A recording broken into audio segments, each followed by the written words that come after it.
Hi, I'm Leah. I'm your financial flamingo. Let's budget.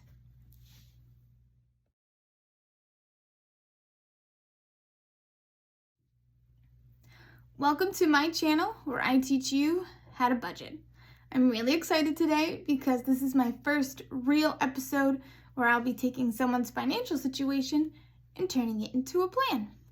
I'll show you how I would do their budget and action steps that I have set for them. Basically, it's you sitting in on a coaching session that I would have with a client, basically. And I hope you guys get something out of it just as much as this person does. And if you want to be on the show and have your budget done just like this and have action steps and stuff like that, feel free to fill out the form in the description below. Like, comment, and subscribe. Let's get to it. Today we have my friend Steven, so thank you so much for giving me this opportunity to share all of your nonsense on the YouTubes. He's a machinist, and he basically, we've been friends for a couple years now, and we've spoken a few times about finances, and he's ready. He's ready to talk to me and hear me rant and rave and be crazy about what he should do and what I think he should do. In the form, I asked him a few questions about how he feels about his finances right now, what it was like growing up. Basically, he grew up on the poor side, scraping by, kind of like how I grew up in a way. He feels like he's in a good situation now. He's making decent money, has enough to spend and buy things that he wants on a regular basis without having to check his bank account constantly, which he actually doesn't like doing, which is hilarious to me because I check my bank account, I think like 5 times a day because, again, I'm crazy.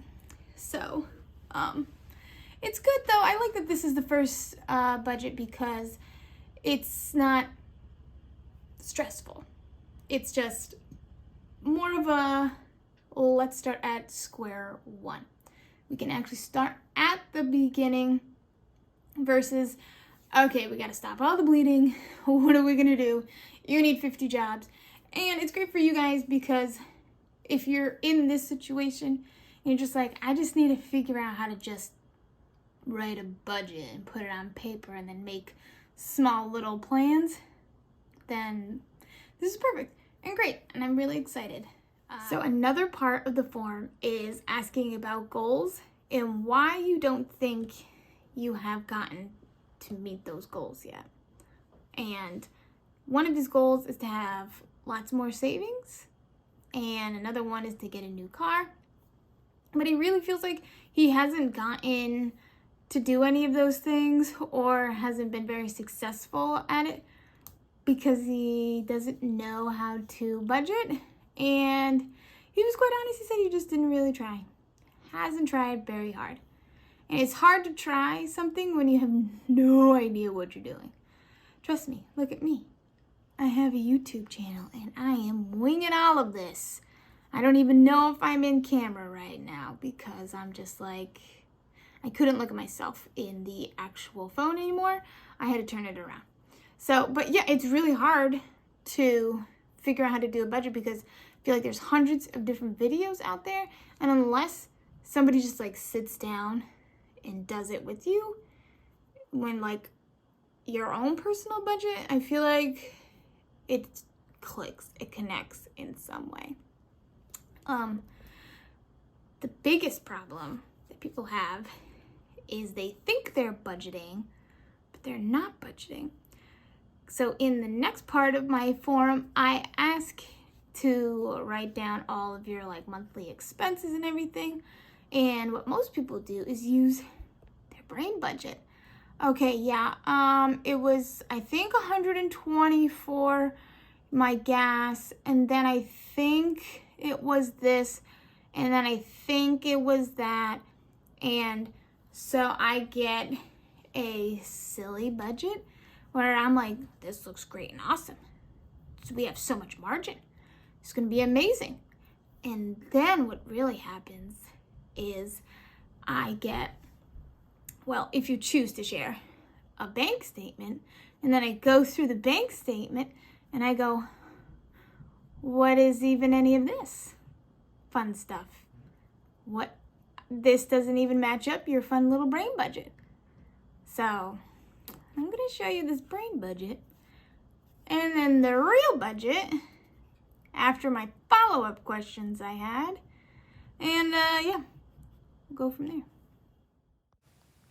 All right, here we have his brain budget, which is, like I told you before, just how you think you budget in your brain, what you think it actually looks like. And so his mindset is basically, I'm doing so great, but why don't I have any savings? Because he wants to save more. So basically, this is a rundown of the brain budget. We start with the income like we always do, and then I write everything down. Rent is good, utilities, food is ridiculous, $800 for one person, insanity.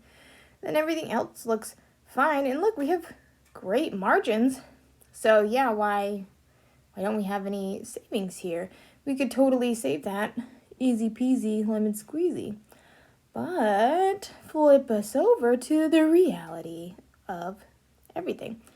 Now, he actually wasn't that far off, but after my follow-up questions, it was a lot of, oh, well, then I get, he has roommates and lives with his mom, and it's like, okay, I get half from this person, half from this person, half from this person, and he also had a debt that he didn't tell me about, and he has way higher subscriptions than he thought. And so his expenses were a little bit higher than he thought. But even if he still could have paid off that debt and have $60 left over, and that's not really the margin we want to see, especially when we want to save. So this is what we're really looking at here versus look at this nice brain budget where we had a good margin. And that's okay though, because we're going to clean all of this up and I'm going to show him how we can get rid of this brain budget, have the real budget in, and still get all of our lovely margin. So that way he can save and we can achieve more financial goals. So let's get to that.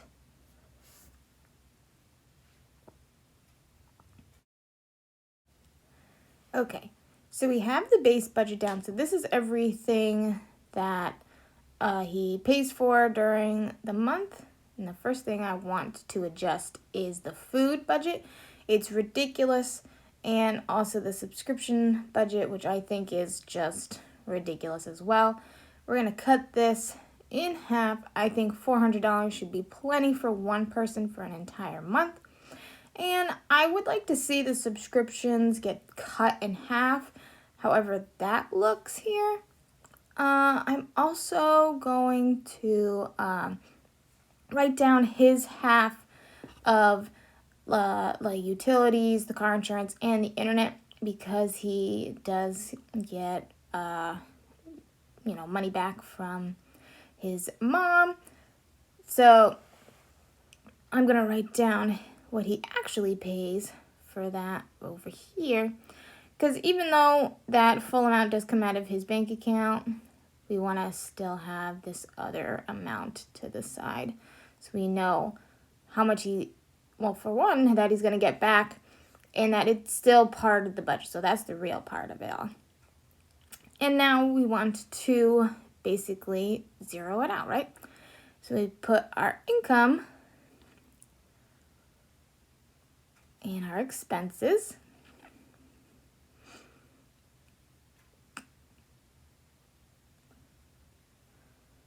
So the equation is income minus expenses equals what? And we want it to equal to 0.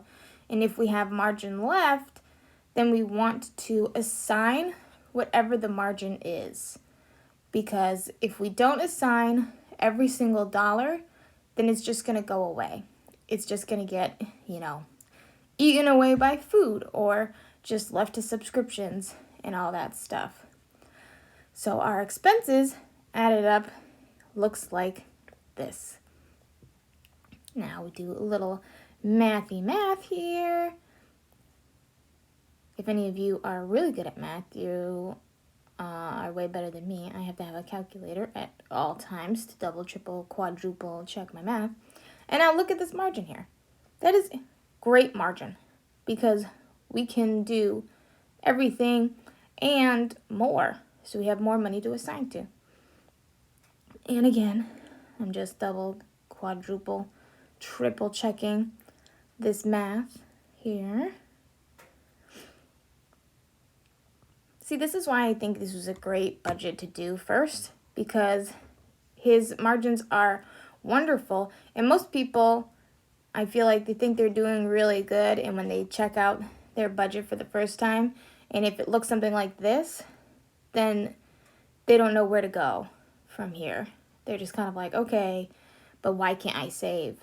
And it's honestly because you're just not assigning the every dollar to something. So like with our margin here, we're going to take that margin and we're going to pay off the debt. We're going to pay off mom here. And he'll still have money left over to put into savings. So now I'm going to, actually use the proper marker in my brain. I'm going to take away this debt, get rid of it. We're going to put down here minus the 750 equals our new margin number, which is $785. Still great margin. And right now it is November, so he has gifts he wants to get for his significant other. And he also wants to add more savings. But the most important thing is the emergency fund. He told me he only has about $1,000 in his savings. And not having a fully funded emergency fund at this point is a huge emergency. So we want to start building that up, okay? So with the margins left over, we're going to put a good chunk in, oh my goodness, mixing up my markers here. And I'm going to put a good chunk into the emergency fund, and we're going to still save some money for gifts. And he gave me a budget of $400 he wants to save for gifts. So I feel like getting at least half before Christmas is great, and then we get the other half in Christmas. Well, not in Christmas, December when Christmas is. And then what I like doing is, because we still have some money unassigned, is to have a buffer or like a miscellaneous category. And that basically is because he says he has an Acorn account and they round up the dollars and all that stuff. So that's where this would come out of. And let's say something was a little over, something was a little under, and you just like having that little buffer in the bank account because we are not spending everything. There's a difference when we do a zero-based budget between spending everything and assigning everything. Everything has to have a job. Everything has to have an assignment. So this is the new budget. This is what I think is the best course of action for this particular budget for Steven himself. And of course, I'm over here double, triple, quadruple checking because I'm a crazy person. And like I said, terrible at math. So the biggest part about budgeting and getting control and managing your finances isn't about the numbers, because I can write numbers, do calculatory thingies, all that stuff all day, and write it on a fancy piece of paper, get it on a fancy app, have a huge Excel spreadsheet, and then go, okay, now I'm going to go to Target and spend $100 million. How did that help? It didn't. now you have to look at yourself in the mirror and go, I only have this much. So I'm only going to spend this much. You have to think about your goals, what you want your future to look like. When you go in line at Starbucks and you're like, okay, my goal is to save a down payment on a house. But if I keep doing this every single day, it's either not going to happen or it's going to take me longer. And I think I can sacrifice Starbucks to get a house. See how that works?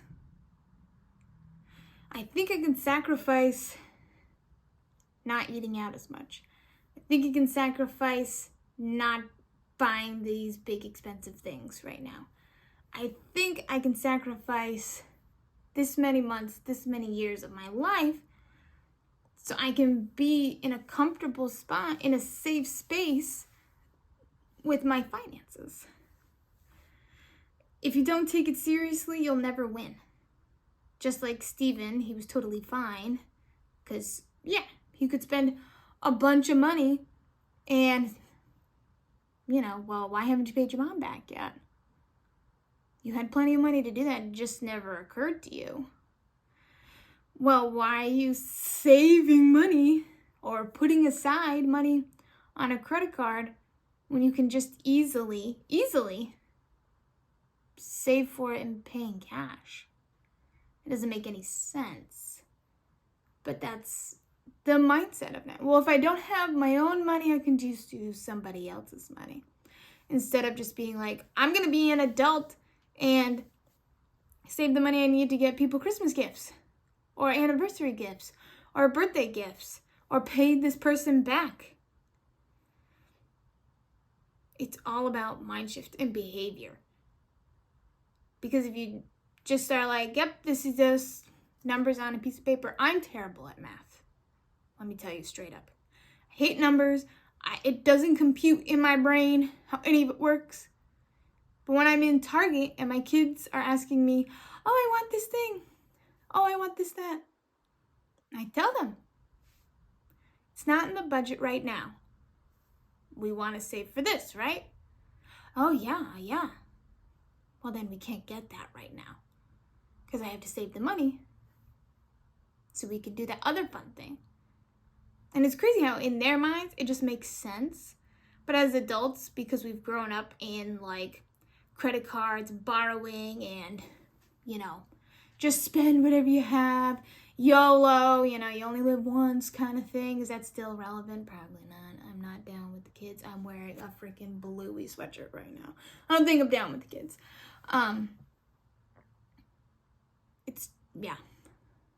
You just got to get your mind in that.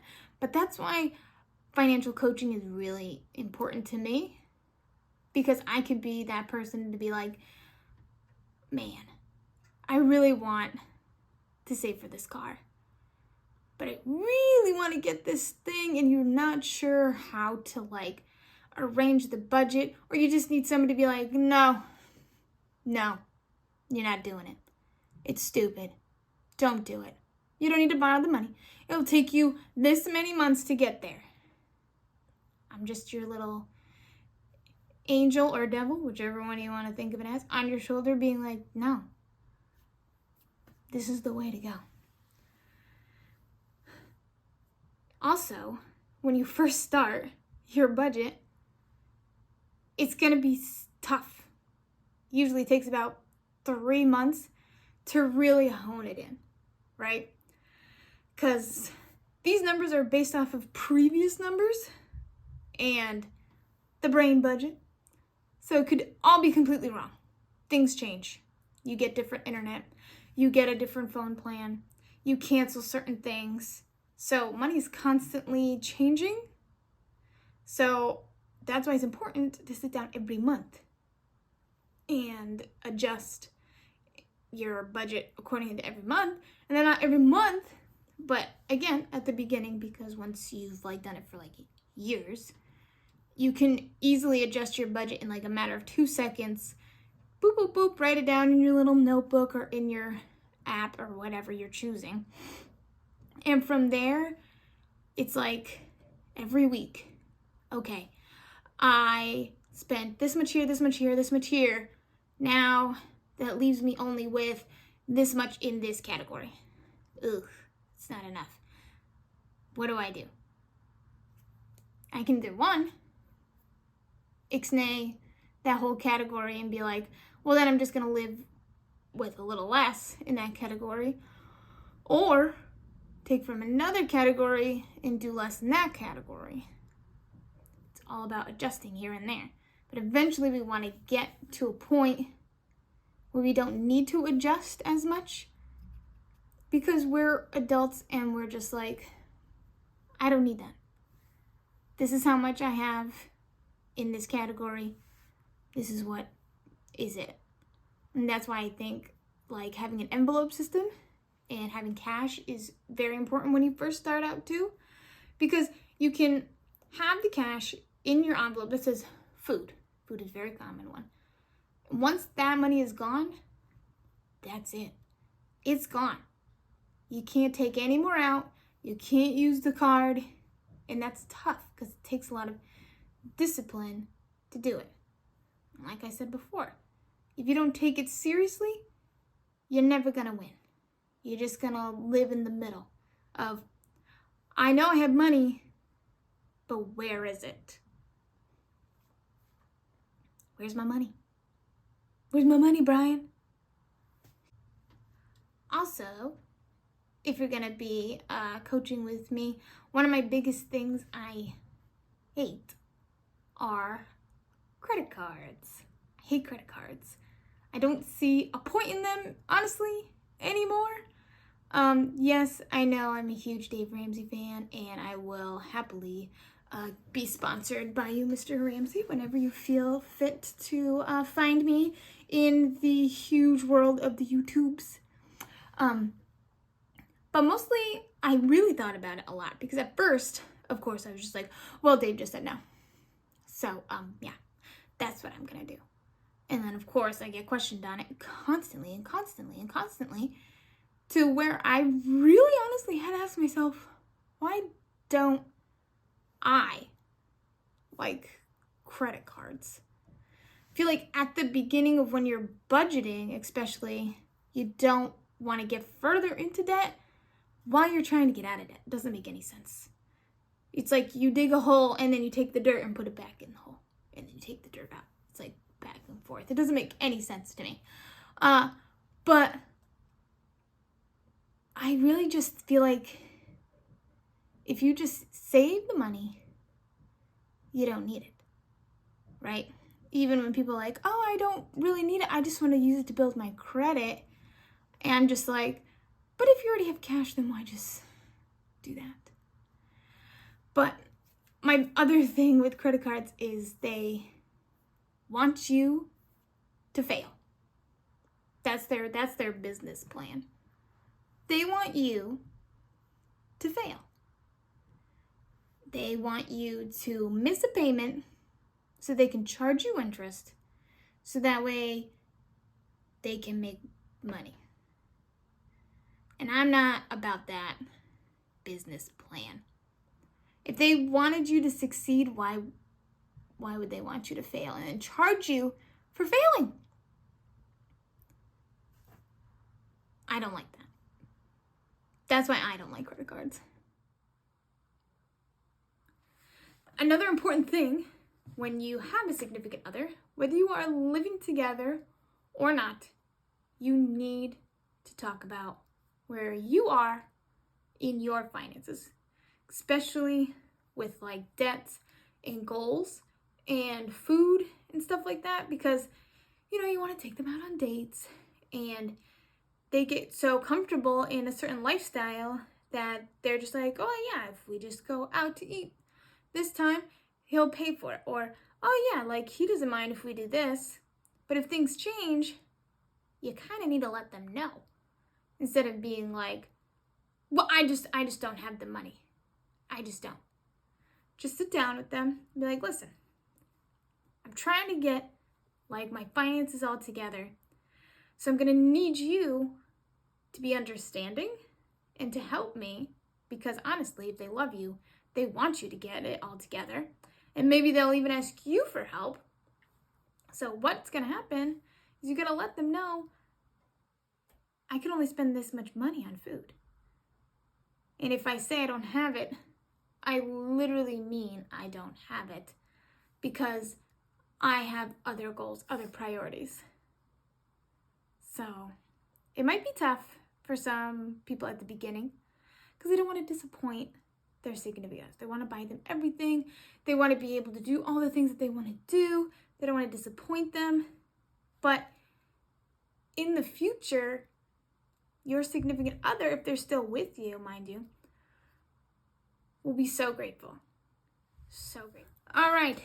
Best part of this whole video is the homework. All right. Homework for Steven. 1, track your money. Get a piece of paper, get a little notebook, get something. And this is how I track my spending, is I will literally just open up my bank account and write down every single transaction in my notebook. I have a notebook. It's crazy. I'll show you it right now. This is my budgeting notebook. It's really worn, but this is all I would do. That's it. And then at the end of the month, I can see how much I spent, what I spent it on, and so that way I can be like, okay, I spent $10 eating out or wherever, minus $10 from my food budget. That's gone. And you can put it in every dollar and put $10 food, and then you can look at your phone and you'll be like, this is how much you have left. So track it until you don't have to anymore. That's the thing. I do it a little, and when I start getting off the wagon, no, I know, I've been budgeting for years and sometimes I fall off the wagon, and I get back into it. I'm like, all right, I need a button up here. I'm getting too comfortable, too lax, because I'm a natural spender. All right, so track your spending. 2, cut the food budget in half. It's ridiculous. We already know this. 3, don't use the credit cards to get gifts, because you have the money, I just showed you where it was, to use it for gifts. I know you can do it. Take it seriously. Don't even have that card out. Don't even let that be an option. Put the credit cards aside. Put them in ice in the freezer. Just don't use them right now while we're in this process, okay? Pay your mom back. Number 1 thing. Before you save and get gifts and all that stuff, just pay your mom back, okay? I showed you in the plan how simple that is. You could do it in a month and still save. It's not that hard. You got this. And lastly, all your overtime, any of it, goes to your emergency fund. Because not having an emergency fund is an emergency, okay? So I want to thank Steven so much for allowing me to look at his budget and fix it up a bit and give him a plan. I love doing it, and I really appreciate him allowing me to make it into a video, and I hope that everybody got a little bit of something out of it. Again, I really think it was a great first episode, because I mean, he already has a great job, and it takes out retirement and health insurance and all that stuff already from his paycheck, so we didn't have to really focus on that in the budget. It was just, honestly, just controlling where the spending is coming from, realizing where we need to tighten up and button up so we can achieve goals. And everybody wants that. So I hope that we get to do a follow-up video and that we can kind of see what's going on and what's happening in his brain. It'll be really great. If you want me to do your budget, I would happily do it for you. Whether you want to do it on a YouTube video or just a private thing, I'm down for either one, because I feel like once you have it, it's kind of easy to go from there. It gives you a little bit of a roadmap. At least you have an idea on where to go. So please comment, like, and subscribe, and I'll see you next time.